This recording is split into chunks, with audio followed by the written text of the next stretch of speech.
1 Coríntios capítulo 14, versículo 20 até o versículo de número 25. Irmãos, não sejais meninos no juízo, na malícia sim, sede crianças. Quanto ao juízo, sede homens amadurecidos. Na lei está escrito: falarei a este povo por homens de outras línguas e por lábios de outros povos, e nem assim me ouvirão, diz o Senhor. De sorte que as línguas constituem um sinal, não para os crentes, mas para os incrédulos. Mas a profecia não é para os incrédulos, e sim para os que creem. Se, pois, toda a igreja se reunir no mesmo lugar, e todos se puserem a falar em outras línguas, no caso de entrarem indoutos ou incrédulos, não dirão porventura que estáis loucos? Porém, se todos profetizarem e entrar algum incrédulo ou indouto, é ele por todos convencido e por todos julgado. Tornam-se-lhe manifestos os segredos do coração, e assim, prostrando-se com a face em terra, adorará a Deus, testemunhando que Deus está de fato no meio de vós. Até aqui, até o versículo 25, que o Senhor esteja nos abençoando com a porção lida da sua palavra. Amém. Irmãos, irmãs, desde o último estudo que nós tivemos, domingo passado, a gente está procurando entrar de maneira mais detalhada nesse aspecto específico do dom espiritual do falar em novas línguas. A gente já teve 2 estudos específicos acerca da atuação do Espírito na vida do crente. No primeiro momento, a gente observou que o batismo com o Espírito Santo é um ato único, ele só acontece uma vez, e ele só acontece no momento da nossa regeneração. Então, passamos a ser batizados com o Espírito Santo. Foi a primeira parte que nós vimos. No segundo momento, a gente trabalhou a natureza em si do dom de línguas. E qual é a essência do dom de línguas? Uma capacidade, não qualquer capacidade, mas uma capacidade sobrenatural dada por Deus para que a gente possa falar as grandezas de Deus em um outro idioma, um idioma não estudado por nós até então. Já vimos esses 2 aspectos. E na semana passada, a gente começou a trabalhar o terceiro aspecto, diretamente relacionado ao dom de línguas, que é o quê? A sua cessação, ou seja, que o dom, ele cessou, que o dom, ele foi encerrado. É claro, inclusive nós vimos na última aula que existe uma divisão de pensamentos quando você trata esse tema no seu sentido específico. Existem aquelas pessoas que dizem que não, o dom de línguas ele está vigorando, ele está em pleno vapor, ele está sendo utilizado pelos crentes dentro da Igreja de Cristo nos nossos dias. Nós até designamos, como de fato é a designação, essas pessoas elas são chamadas de continuistas, como o próprio nome diz, defendem que o dom de línguas e os demais dons extraordinários, eles estão operantes dentro da igreja.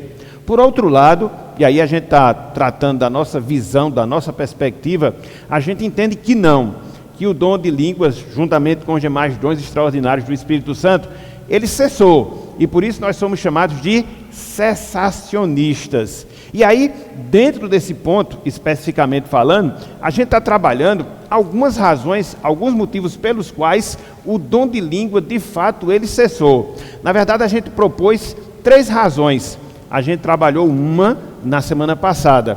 Qual foi a primeira razão? Qual foi o primeiro motivo, razão pela qual a gente deve crer que o dom de línguas, ele cessou? Nós vimos, o dom de língua, ele cessou porque servia de sinal de confirmação da mensagem de Deus. Então, a gente pegou aquele texto lá de Marcos, capítulo 16, observou que Cristo havia previsto que dons extraordinários, que coisas extraordinárias iriam acompanhar os discípulos na medida em que eles pregassem o Evangelho, e uma dessas coisas justamente era a capacidade de falar em novas línguas. Contudo, esse milagre, vamos assim dizer, não era alguma coisa sem propósito, não era alguma coisa sem finalidade, não, muito pelo contrário. E o texto de Marcos também explica isso. Isso servia para confirmar a mensagem de boas novas que estava sendo pregada pelos discípulos. Então, sinais acompanhariam os discípulos, na medida em que eles pregassem as boas novas de salvação.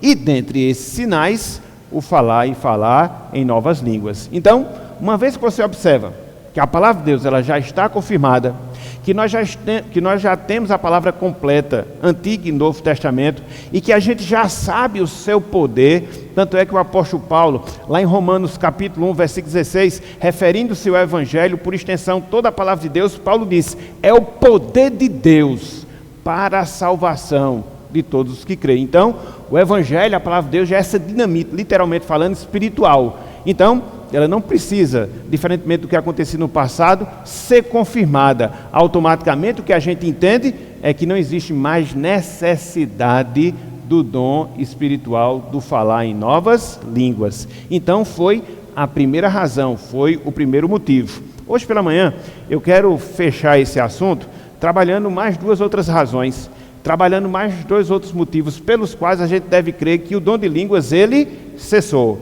Então, antes da gente seguir, vamos assim dizer, dentro dos pontos que faltam ser considerados, caso tenha ficado alguma dúvida, alguma pergunta, alguma observação daquilo que a gente viu até aqui, o irmão, a irmã pode ficar livre para fazer, para a gente tentar responder, para que a gente possa partir todos de um mesmo patamar e assim a gente possa seguir adiante no estudo da palavra do Senhor.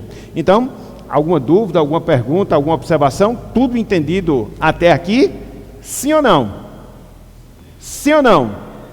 Então vamos lá. Vou considerar os irmãos estão entendendo. Então, em segundo lugar, a gente pode dizer, em segundo lugar, a gente pode afirmar que o dom de línguas, ele cessou porque ele era um sinal para os judeus. Entenda-se, um sinal para os judeus descrentes. Irmãos, irmãs, a gente não pode perder essa perspectiva, esse entendimento quando a gente trabalha os dons extraordinários, em especial quando a gente trabalha o dom extraordinário do falar em novas línguas. Ele tinha determinados propósitos, vamos assim dizer. Um deles, a gente já observou, que era a confirmação da pregação do Evangelho. Em segundo lugar, que o dom de línguas, ele também tinha esse propósito de ser um sinal, não para todas as pessoas, não para todas as nações, mas o dom de línguas, ele tinha um propósito de ser um sinal, em especial para o povo judeu, o povo de Deus da antiga aliança. Então, quando o Evangelho iniciou, ali no ano 30, a partir do início do ministério de Jesus Cristo, e aí veio a sua morte, seu sacrifício, e aí os discípulos seguiram anunciando a palavra do Senhor. O povo judeu, apesar de estar subjugado ao Império Romano, eles estavam organizados como povo ainda. Tanto é que o culto lá em Jerusalém, ele vigorava, os sacrifícios, eles vigoravam.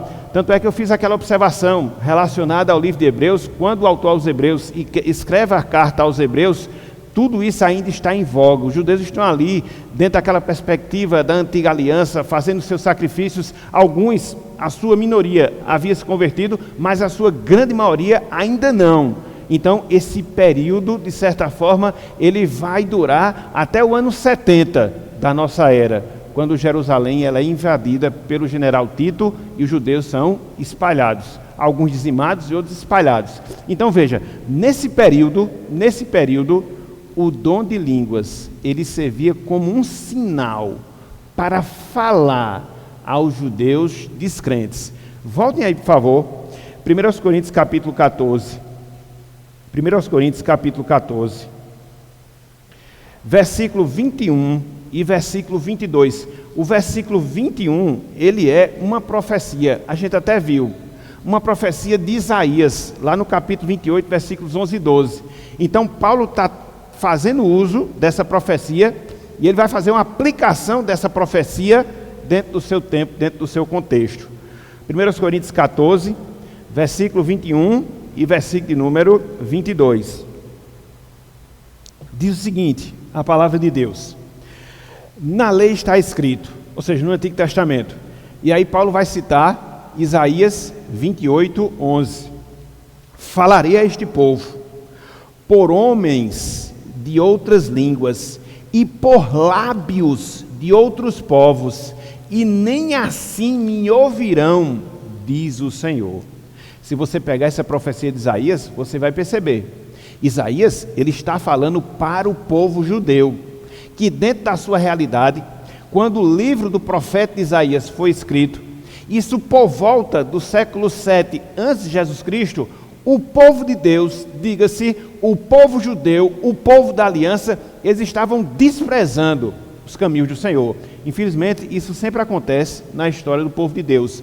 Existem aqueles momentos de mornidão espiritual, aqueles instantes de frieza espiritual, em que o povo de Deus, de certa forma, trata com indiferença as coisas de Deus. Isso acontecia no passado, isso acontece hoje, isso sempre vai acontecer enquanto a Igreja de Cristo estiver aqui neste mundo. Mas, trabalhando nesse contexto em si, a gente percebe que Isaías se dirige ao povo judeu e ele faz o pronunciamento de um juiz de Deus, que o povo de Deus, dentro daquele contexto, que não estava levando as coisas de Deus a sério, que não estava tendo o temor de Deus que era necessário, que não estava considerando a palavra de Deus como juízo sobre isso, eles iriam escutar pessoas de outras línguas, pessoas de outros povos. Isso aconteceu dentro daquela realidade, pelo menos em dois momentos. Em primeiro lugar, no ano 700 a.C., quando os assírios, eles invadiram o reino do norte. Lembremos-nos que Israel era uma nação só. Isso no tempo de Davi, isso no tempo de Salomão. Contudo, veio o filho de Salomão, chamado Roboão, e o que foi que ele fez? Ele dividiu o povo de Deus em dois reinos. Reino do sul, pegando 2 tribos, reino do norte, pegando 10 tribos. Então, as 2 tribos, vamos assim dizer, seguiram no caminho da frieza espiritual, da indiferença quanto às coisas do Senhor. Então, no primeiro momento, o reino do norte, 700 anos antes de Jesus Cristo, foi invadido pelos assírios, e eles foram tornados escravos, inclusive levados como escravos lá para a Síria. E lá o que foi que aconteceu? Escutaram em línguas estranhas, entre aspas, em idioma, sinal de juízo de Deus. Mas é o que é que acontece? O Reino do Sul também não faz diferente. E aí, no século 6 antes de Jesus Cristo, há uma invasão no Reino do Sul, liderada pelos babilônicos. E conforme nós sabemos, os babilônicos, eles invadem a cidade de Jerusalém, eles destroem a cidade de Jerusalém, eles levam judeus cativos lá para a Babilônia, e essa profecia se cumpre mais uma vez, porque os judeus, o povo da aliança, presos, estavam escutando outros povos, outras nações. Então essa profecia de Isaías, ela se aplica em 2 momentos históricos, lá no Antigo Testamento. Aí Paulo chega agora, no Novo Testamento, pega essa profecia e a aplica. E ele aplica essa profecia a quem? Aos gentios? Não, porque a profecia foi dirigida aos judeus. Ele aplica essa profecia aos judeus. Agora, os judeus que estavam vivendo essa realidade da nova aliança. Por quê? Os judeus, na sua maioria, permaneceram com seus corações endurecidos e não se sujeitaram ao Evangelho. De sorte que, dentro desse estado de dureza, eles escutaram as grandezas de Deus em outras línguas, sobretudo faladas pelos gentios, que aceitaram a pregação da palavra. Veja só que contradição. E essa contradição acaba sendo um reflexo do juízo de Deus sobre o seu povo. Vem o Messias é judeu. Eles não creem no Messias, muito pelo contrário, eles matam o Messias. E aí o que é que acontece? Essa palavra é divulgada aos povos gentios. Os povos gentios abraçam essas palavras das boas novas de salvação do Evangelho. E os judeus, o que é que acontece com eles nesse período? Através do dom de línguas, eles escutavam as grandezas de Deus em um outro idioma, e era um sinal que Deus estava tratando com eles. Era um período em que Deus estava chamando-os ao arrependimento. Para quê? Para que eles pudessem abraçar verdadeiramente o Messias. Mas só que acontece, Cristo vem, inicia seu ministério no ano 30, ele morre no ano 33, a igreja ela começa a se espalhar, a igreja ela começa a alcançar os lugares mais longínquos do mundo, a nação está ali organizada, realizando os cultos de adoração a Deus, conforme as prescrições no Antigo Testamento, e aí estão escutando o Evangelho em outras línguas. Só que a paciência de Deus, vamos assim dizer, entre aspas, se encerra. E no ano 70, conforme eu falei, Jerusalém é invadida, o culto, ele deixa de existir. Boa parte da nação, milhões de judeus, aproximadamente 1 milhão de judeus, são mortos pelas tropas romanas. O restante são espalhados para os 4 cantos do mundo. Então, diante dessa situação, para que mais sinal? Para que mais sinal? Então, o sinal, de fato, ele vigorou para os judeus até esse período que durou, no máximo, o ano 70. É por isso que Paulo ele diz, versículo 22, de sorte, veja, que as línguas constituem um sinal, não para os crentes. O dom de línguas consistia em um sinal, não para quem já era crente, mas para quem? Mas para os incrédulos. Que incrédulos? Judeus incrédulos. Porque a profecia que Paulo faz menção, no versículo 21, que está lá em Isaías 28, ela foi dirigida para os judeus, então ela não pode ter uma aplicação diferente. Então, esses incrédulos aos quais Paulo se refere aqui, judeus descrentes, nos tempos dos apóstolos. E ele complementa, mas a profecia não é para os incrédulos, e sim para os que creem. Então, as profecias, que eram um dom espiritual, inclusive, que a gente vai ver daqui a alguns instantes, era dirigida para o povo que já era crente. E aqui, meus irmãos, minhas irmãs, uma observação extremamente importante, que muitas vezes a gente não considera, ou que muitas vezes a gente não atenta.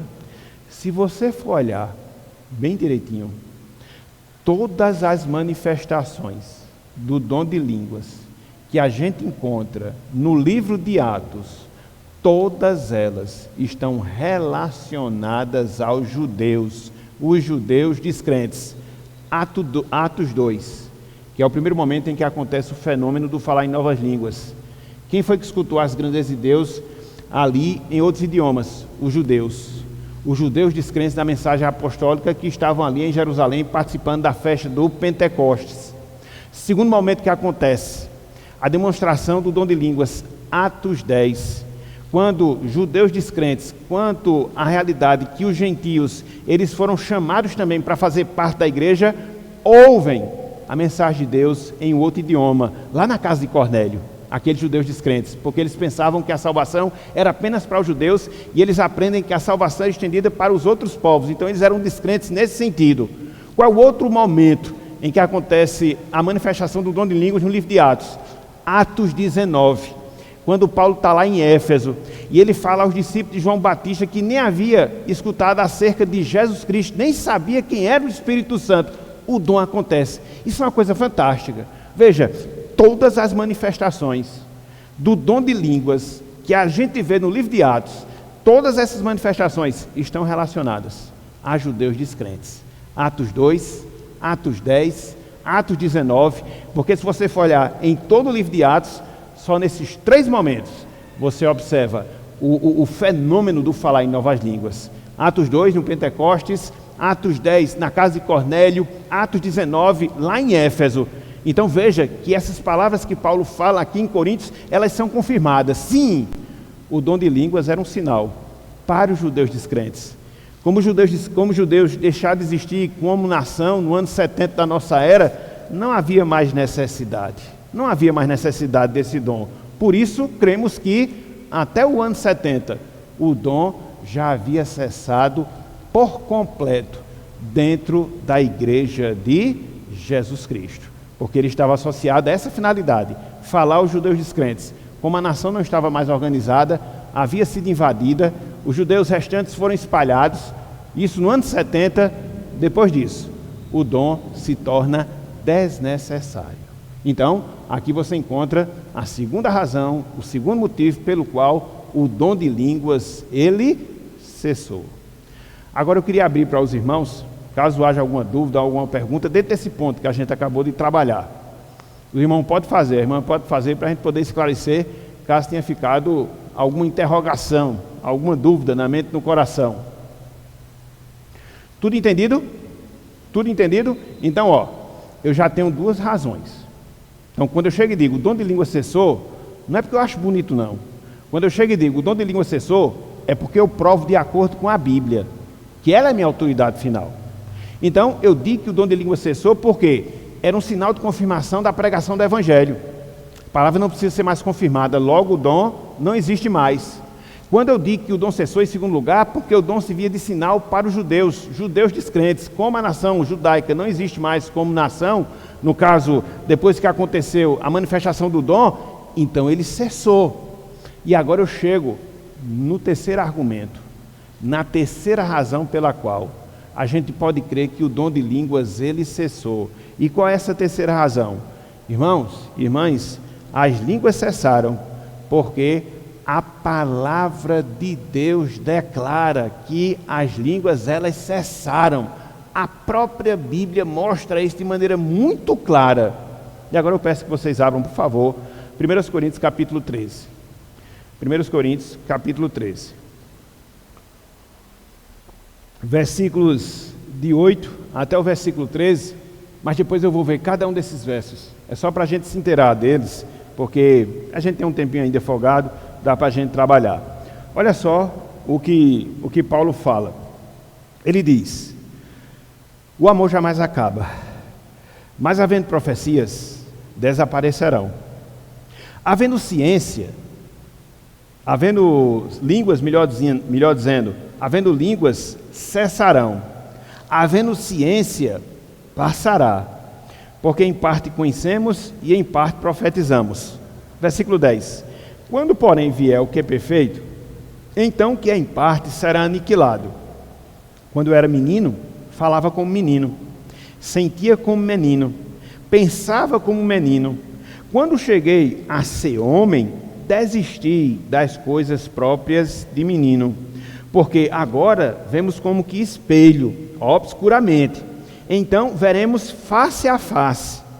Agora conheço em parte, então conhecerei como também sou conhecido. Agora, pois, permanecem a fé, a esperança e o amor. Estes três, porém, o maior destes é o amor. Irmãos, a gente está aqui dentro de um texto-chave, para a gente poder entender que o dom de línguas, de fato, ele cessou. As duas razões que a gente já estudou, para mim, já eram suficientes. Mas aí, quando você se depara com um texto como esse, isso fica ainda muito mais claro, isso fica ainda muito mais notório. E é interessante, antes de mais nada, a gente considerar que Paulo escreve essas palavras aonde? No capítulo 13 da carta aos Coríntios, que é o chamado capítulo que trata sobre o amor. Via de regra, a gente isola esse texto e pensa que esse texto ele foi escrito, vamos assim dizer, simplesmente para se tratar de amor. Não, gente. Observe que 1 Coríntios 13, ele está entre dois capítulos que são muito importantes para a gente poder entender a razão pela qual Paulo fala de amor aqui no capítulo 13. Capítulo 12 de Coríntios, o que é que Paulo fala? Dos dons espirituais. Seja os dons extraordinários, seja os dons ordinários.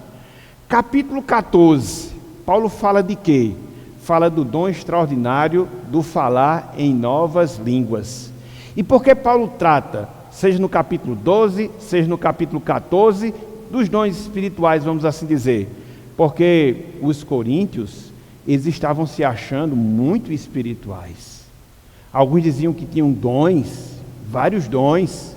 Alguns que se diziam consagrados. Tenha medo quando a pessoa se diz consagrada. Tenha medo, porque geralmente quem é não fala, quem é faz. É igual Moisés, quando descia lá no monte, que a sua face estava brilhando e ele nem notou. Quem é consagrado não precisa dizer que é, simplesmente ele é, a gente nota a sua diferença. Então, Paulo aqui estava tentando corrigir o orgulho espiritual da parte de alguns irmãos que faziam parte da igreja de Corinto. Por quê? Eles se intitulavam os espirituais, aqueles que estavam acima de tudo e de todos e que desprezavam os outros, usando como justificativa esses dons. Então, eles tinham tudo. mas eles não tinham um principal. E qual era o principal? O amor. Por isso Paulo fala no capítulo 13, ele coloca o capítulo 13 entre esses dois capítulos, 12 e 14, dentro dessas temáticas, mostrando o quê? Dons espirituais. Se não tiver amor, eles não servem de nada. É apenas orgulho, é apenas vanglória. Então Deus nos deu dons? Sim. E Deus nos deu os dons para a gente poder servir e através deles glorificar a Deus. Não é que a gente venha menosprezar os outros pelo fato de nós termos esse dom. Então, sem amor, nada disso vai adiantar. Absolutamente nada vai adiantar. É por isso que no capítulo 13, Paulo fala de amor. Do versículo 1 até o versículo 3, ele fala da superioridade do amor. O amor é superior a qualquer coisa. E ele vai mostrar algumas dessas coisas.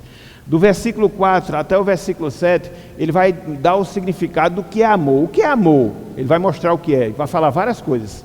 Do versículo 8 até o versículo 13, ele vai falar da perenidade do amor, que o amor é perene. Vai passar tudo, mas o amor vai ficar, inclusive no céu. Por quê? Lá na frente eu vou dizer. Então, eu queria dar logo esse contexto aqui do capítulo 13 de Coríntios, para que a gente possa entendê-lo melhor. Então vamos lá. Vamos começar a destrinchar, vamos fazer aqui uma análise exegética do texto, ou seja, considerá-los dentro dos seus detalhes aqui, para a gente poder entender de fato que língua o dom de línguas realmente cessou. Então vamos lá, versículo 8, olha só o que Paulo fala, 1 Coríntios 13, versículo 8. Ele diz, o amor jamais acaba, mas havendo profecias, desaparecerão. Havendo línguas, cessarão. Havendo ciência, passará. O que é que você encontra aqui, meus irmãos? O que é que você encontra aqui nesse versículo 8? A menção que Paulo faz de 3 dons, que são considerados dons extraordinários, dons especiais. E quais são esses dons? Será que a gente consegue identificar quais são esses 3 dons aos quais Paulo faz menção? Os quais Paulo faz menção aqui no versículo 8. Qual é o primeiro dom que Paulo faz menção aqui? Extraordinário. Profecias. Qual é o segundo dom que Paulo faz menção aqui? Extraordinário. Qual o terceiro dom que Paulo faz menção aqui no versículo 8? Profecias, línguas e ciência.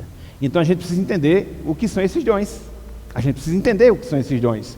Porque ele disse que o amor jamais vai acabar.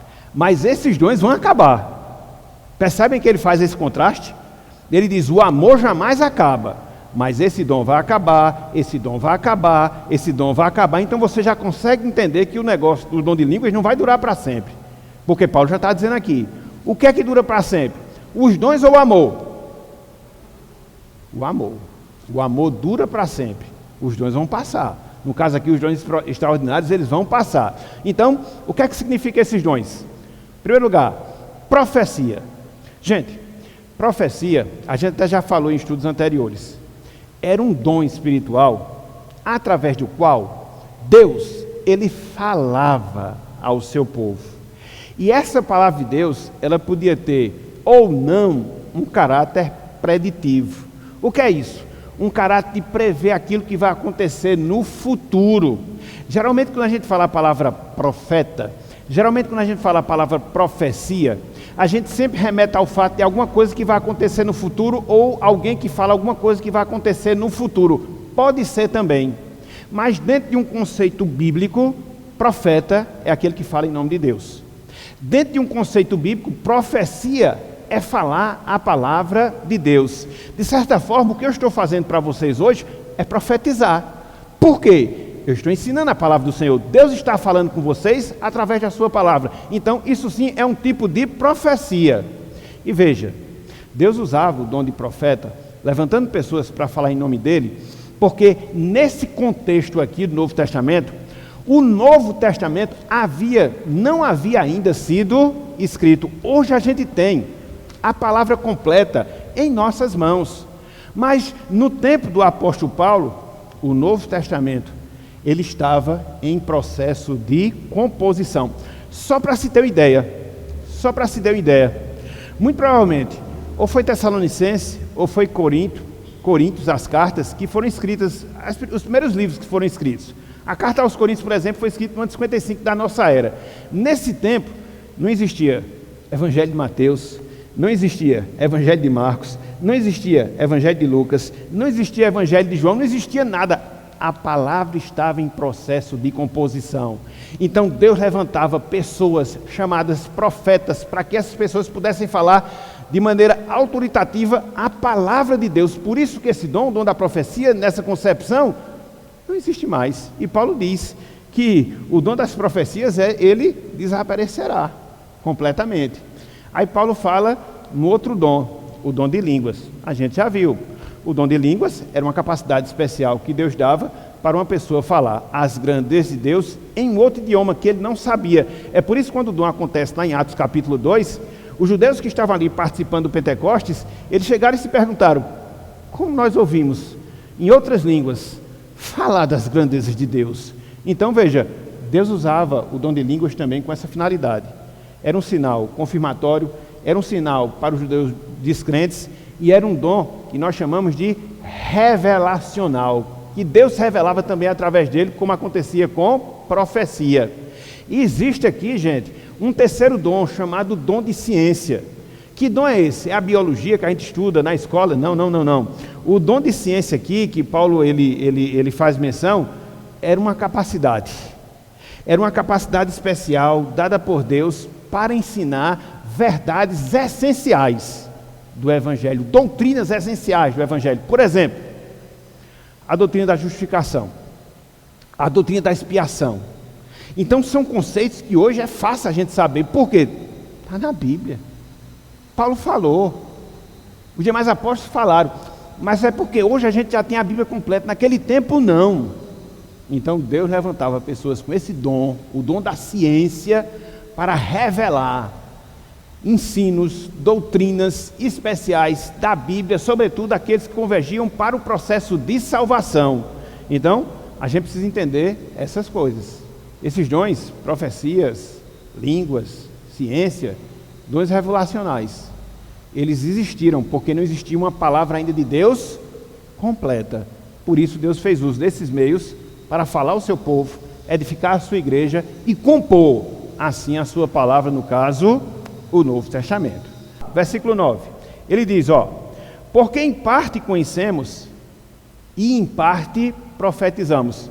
Ele está aqui se referindo a dois dons que ele havia dito no versículo anterior.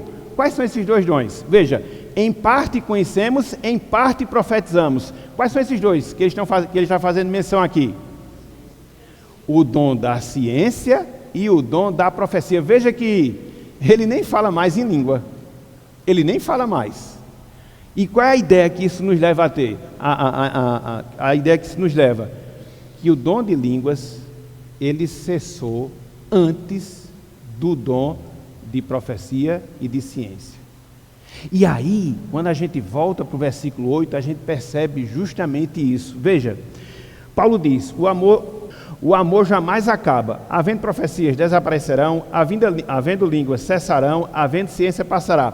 Você tem 3 verbos que são utilizados com os dons espirituais: profecia, língua e ciência, né? Desaparecer, cessar e passar. Os verbos ligados à profecia e à ciência são os mesmos. No original, o verbo katagel, que significa que haverá uma força superior que incidirá sobre eles e que eles vão se tornar ineficazes. Eles serão tornados ineficazes.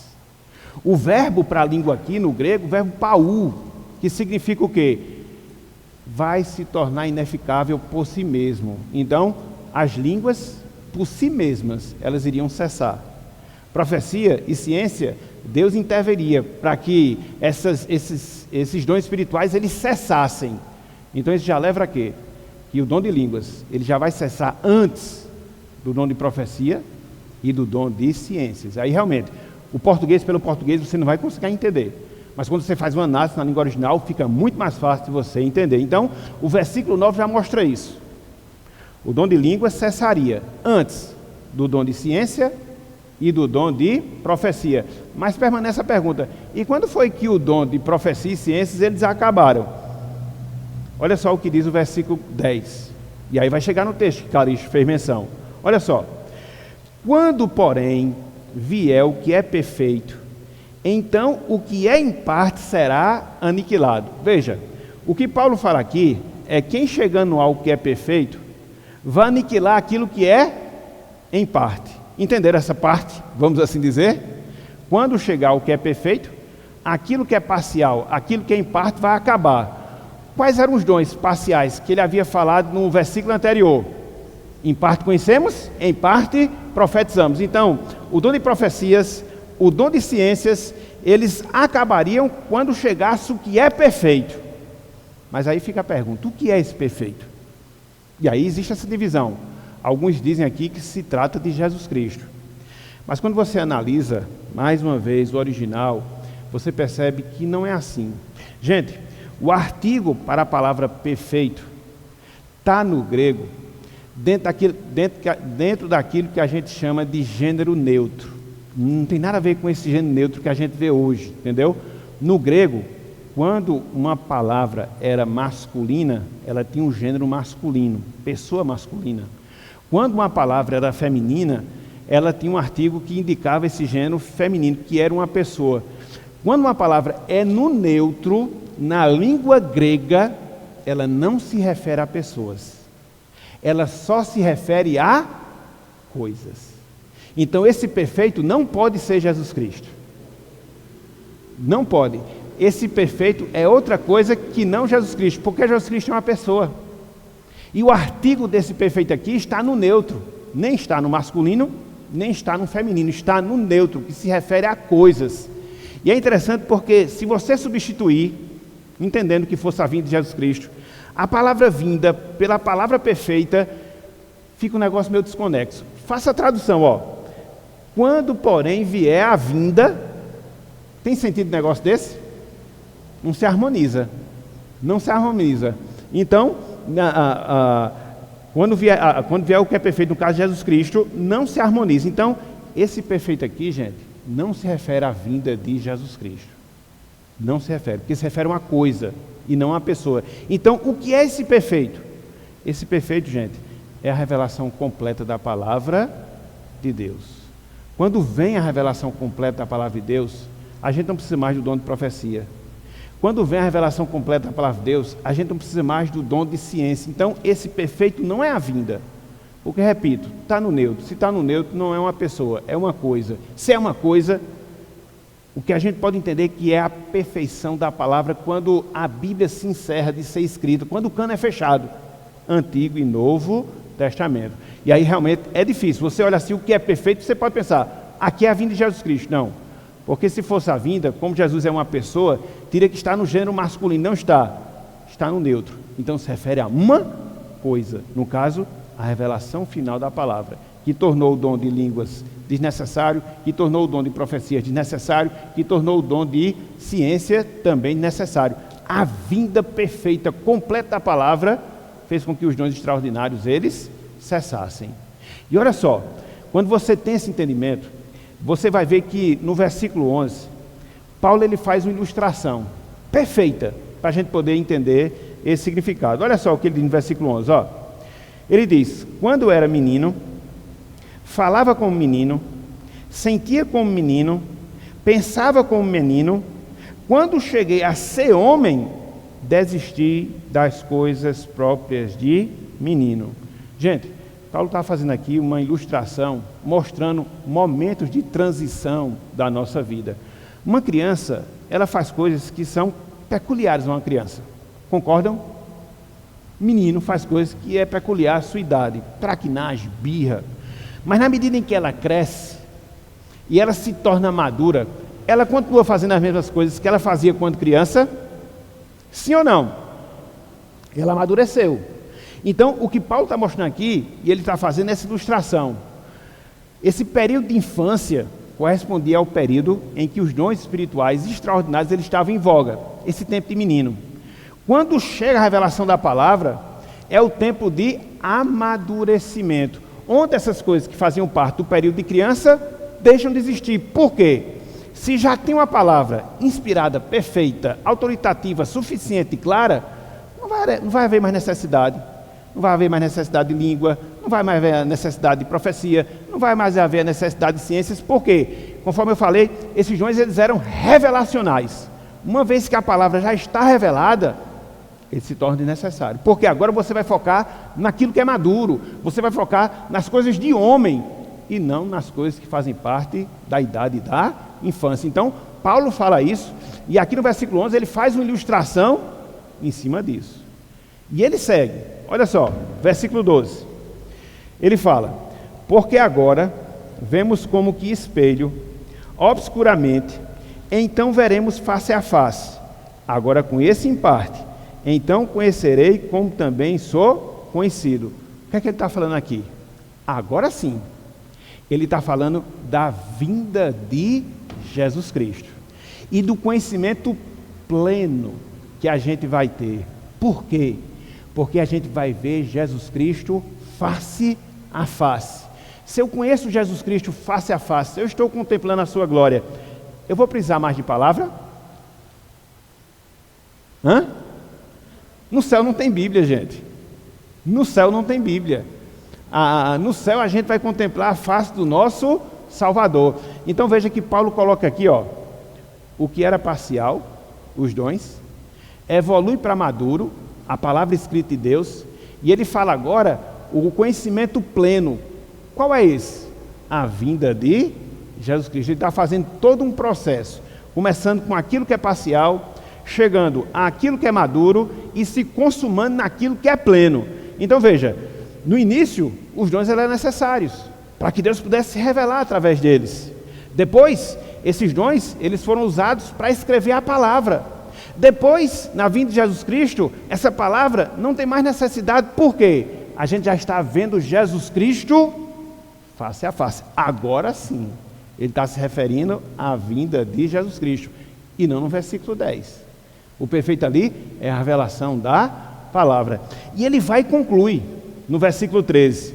Ele diz: agora, no presente instante que ele escrevia a carta, agora, no presente instante que nós temos, veja, permanece a fé, a esperança e o amor. Essas são as três virtudes principais de um cristão: fé, esperança e amor. Precisamos de fé para quem? Em Jesus Cristo. Precisamos de esperança para esperar pela vinda de Jesus. Precisamos de amor para manter as nossas afeições com Jesus. Isso é necessário hoje, nos nossos dias? Sim ou não? Fé, esperança e o amor. Mas ele diz: porém, o maior destes é o amor. No céu, a gente não vai precisar mais de fé. Por que a gente não vai precisar mais de fé? Eu verei Jesus Cristo face a face. Ele já está perante mim, porque fé é a certeza de coisas que não se esperam. É a convicção de fatos que ainda não se veem. Se eu já estou vendo Jesus Cristo face a face, eu não preciso mais dessa convicção. Por quê? Eu já estou contemplando o meu Salvador. No céu, não preciso de esperança. Por quê? Se eu já estou no céu, por que eu vou esperar uma coisa que eu já estou lá? Aí você diz: sim, não vai precisar de fé no céu, não vai precisar de esperança no céu. E por que o amor vai permanecer até mesmo quando nós estivermos no céu? Irmãos, o amor de Deus é a explicação de a gente estar e de a gente permanecer eternamente na presença de Deus. É por isso que o amor não vai acabar. Não vai acabar. Quando nós chegarmos na glória celestial, estivermos lá na presença do nosso Deus, aquilo ali vai explicar que Deus nos amou antes da fundação do mundo. Deus nos amou e nos propiciou um Salvador. Deus nos amou e nos salvou. Deus nos amou e nos fez perseverar. Deus nos amou e nos levou para lá. Então, o amor é a explicação de tudo. E estará presente, até mesmo quando nós estivermos no céu, porque lá vai ser a maior demonstração de amor que Deus tem para conosco. É por isso que fé passa, esperança passa, mas o amor não passa. É por isso que o perfeito, a palavra de Deus, vai passar quando Jesus Cristo vier, mas o amor não vai passar. É por isso que os dons de línguas, de profecias, de ciências já passaram, mas o amor, ele não vai passar. Ele é eterno, ele é perene. Foi aquela divisão que eu dei para vocês, aqui em 1 Coríntios capítulo 13. A primeira parte, Paulo fala da superioridade do amor. A segunda parte, Paulo fala do significado do amor. E a terceira parte, que foi essa que nós vimos, Paulo fala da perenidade do amor. O amor, ele é eterno. E ele usa isso para argumentar quanto à cessação do dom de línguas e dos demais dons extraordinários. E como lição final aqui, para a gente concluir a nossa mensagem, por mais difícil que seja, a gente precisa procurar os argumentos da nossa crença, da nossa prática na palavra. Eu vou reiterar aquilo que eu falei na semana passada, da gente avaliar todas as nossas experiências, não pela nossa própria experiência, mas a gente analisar todas essas coisas à luz do ensino da palavra. Em alguns momentos é o meu complexo? Sim. Como esse texto aqui de Coríntios, realmente é um texto bem complexo. Mas aí, a gente realmente faz uso desses recursos que Deus nos dá, para que a gente possa entendê-lo melhor. E assim, com mais esclarecimento, avaliar nossas experiências à luz da palavra do Senhor. Então, espero ter sido claro em relação aos irmãos, quanto ao que a gente colocou, que é a doutrina, de certa forma, que caracteriza a nossa igreja, essa visão que a gente tem em relação aos dons espirituais, e por isso nós, entre aspas, nos diferenciamos de alguns outros grupos, haja vista que nós temos essa visão, conforme eu falei, cessacionista, relacionada aos dons. Irmãos e irmãs, que Deus nos abençoe e que Ele esteja aplicando a porção da sua santa, da sua bendita palavra nos nossos corações, no nome de Jesus. Amém.